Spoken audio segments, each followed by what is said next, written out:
হিমন্ত বিশ্ব শৰ্মাই চিঞৰি ঘোষণা কৰি আছে যে ৰাজভৱনৰ সন্মুখত ধৰ্ণা দিব নোৱাৰিব, জনতা ভৱনৰ সন্মুখত ধৰ্ণা দিব নোৱাৰিব। হিমন্ত বিশ্ব শৰ্মাৰ গালত খৰ হৈছে। হিমন্ত বিশ্ব শৰ্মাৰ গালত খৰ হ'লে অখিল গগৈ গালত দৰৱ লগালে কিবা কাম হ'ব নেকি? অসম চৰকাৰৰ গণ্ডগোল হৈছে, জনতা ভৱনত গণ্ডগোলটো কৰিছে। তো জনতা ভৱনত মানুহে ধৰ্ণা নিদি কাজিৰঙাত ধৰ্ণা দিলে কিবা কাম হ'ব নেকি? ঘৰৰ সন্মুখত মানুহে ধৰ্ণা দিব নে অসমৰ মুখ্যমন্ত্ৰী আৰু ৰাজ্যপালৰ সন্মুখত ধৰ্ণা দিব?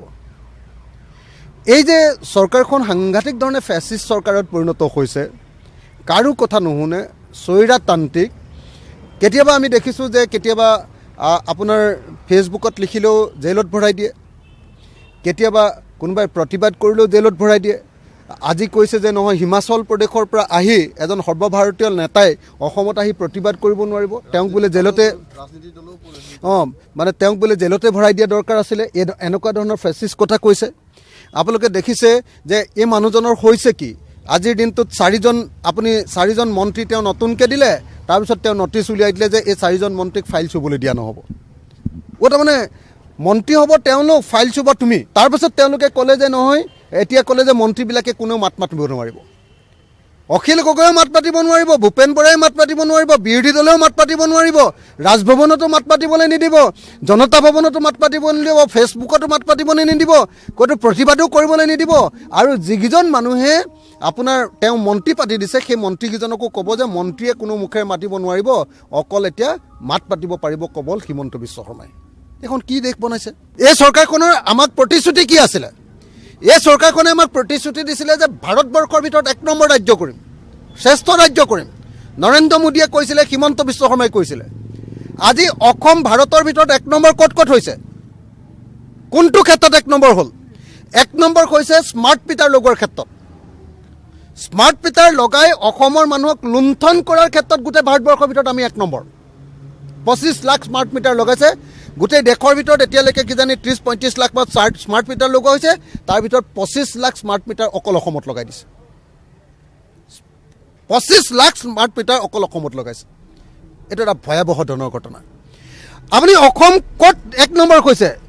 ইনফেণ্ট মৰ্টেলিটি ৰেট, অৰ্থাৎ বাচ্চা জন্ম দিওঁতে, শিশু জন্ম দিওঁতে, মাকে যেতিয়া শিশু জন্ম দিয়ে, শিশু জন্ম দিওঁতে শিশুৰ মৃত্যুৰ হাৰত অসম ভাৰতৰ ভিতৰত 1 নম্বৰ।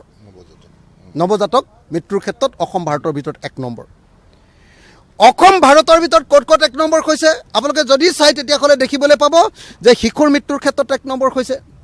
তাৰপিছত আপোনাৰ ড্ৰপ আউট ৰেটৰ ক্ষেত্ৰত, যেতিয়া স্কুলৰ পৰা ল'ৰা ছোৱালীয়ে আধাতে এৰি দিয়া, ড্ৰপ আউট ৰেট বুলি কয় যিটো, ড্ৰপ আউট ৰেটৰ ক্ষেত্ৰত অসম ভাৰতৰ ভিতৰত 1 নম্বৰ, যে আধাতে স্কুল এৰি দিছে। কেলে?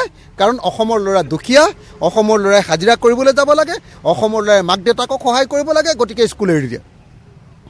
অসম গোটেই ভাৰতবৰ্ষৰ ভিতৰত 3 নম্বৰ হৈছে ক'ত জানেনে?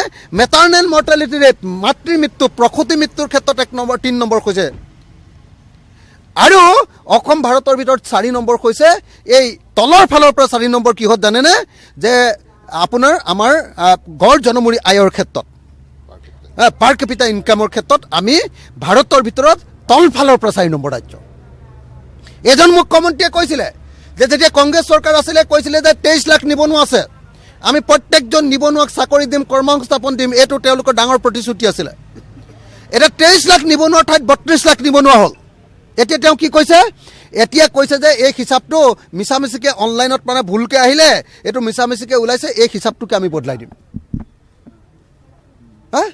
এইটো হ'ল অসমৰ মুখ্যমন্ত্ৰী। গতিকে এই মুখ্যমন্ত্ৰীজনে অসমক 1 নম্বৰ, ভাৰতৰ 1 নম্বৰ ৰাজ্য কৰিম বুলি কৈ ভাৰতক তলফালৰ পৰা 1 নম্বৰ কৰিছে, আৰু বেয়া কামবিলাকত 1 নম্বৰ কৰিছে, 2 নম্বৰীত 1 নম্বৰ, আৰু 1 নম্বৰ কৈছে দে আৰু এটা ঠাইত পুলিচে মানুহ ধৰি নি ৰাতি হত্যা কৰাৰ ক্ষেত্ৰত, ভুৱা এনকাউণ্টাৰৰ ক্ষেত্ৰত অসম 1 নম্বৰ ভাৰতৰ ভিতৰত, উচ্ছেদ কৰাৰ ক্ষেত্ৰত ভাৰতত 1 নম্বৰ, হিন্দু মুছলমানৰ ৰাজনীতি কৰাৰ ক্ষেত্ৰত ভাৰতত 1 নম্বৰ অসম চৰকাৰ। তাৰ বাহিৰেতো অসমত ক'তো তেওঁলোকে 1 নম্বৰ কৰিব পৰা নাই। যোৱা 25 বছৰ অসমৰ মুখ্যমন্ত্ৰী হৈ থাকিলে, যোৱা 25 বছৰ অসমৰ কেতিয়াবা মুখ্যমন্ত্ৰী, কেতিয়াবা শ্বেডো মুখ্যমন্ত্ৰী, সৰ্বানন্দ সোণোৱালৰ দিনততো আচল মুখ্যমন্ত্ৰী তেওঁৱে আছিলে, তাৰ আগত তৰুণ গগৈ চৰকাৰৰ দিনতো আটাইতকৈ প্ৰভাৱশালী মন্ত্ৰী তেওঁৱে আছিলে। যোৱা 25 বছৰ তেওঁ অসমৰ মন্ত্ৰী হৈ থাকিলে। অসমৰ মানুহ ভাৰতবৰ্ষৰ ভিতৰত 7 নম্বৰ দুখীয়া, গোটেই 33খন ৰাজ্যৰ ভিতৰত দুখীয়াৰ ক্ষেত্ৰত আমি 7 নম্বৰত। হা, অসমৰ একডৰা পথাৰত পানী যোগান নহ'ল, এতিয়াও আমি ভেকুলীৰ বিয়া পতা জাতিত পৰিণত হৈ থাকিলোঁ। এইখন হ'ল দেশ, এইখন হ'ল ৰাজ্য, আৰু তাৰ পাছত কয় যে হিমন্ত বিশ্ব শৰ্মা বিৰাট দক্ষ মন্ত্ৰী। হিমন্ত বিশ্ব শৰ্মা একো দক্ষ পক্ষ একো নহয়। হিমন্ত বিশ্ব শৰ্মা হিটলাৰ। হিমন্ত বিশ্ব শৰ্মাই অসমৰ মানুহৰ মুখবিলাক বন্ধ কৰি দিছে। প্ৰত্যেকজন মাত মতা মানুহৰ কণ্ঠ ডিঙিত তেওঁ টেপা দিছে, তাৰ বাহিৰে একো কৰিব পৰা নাই।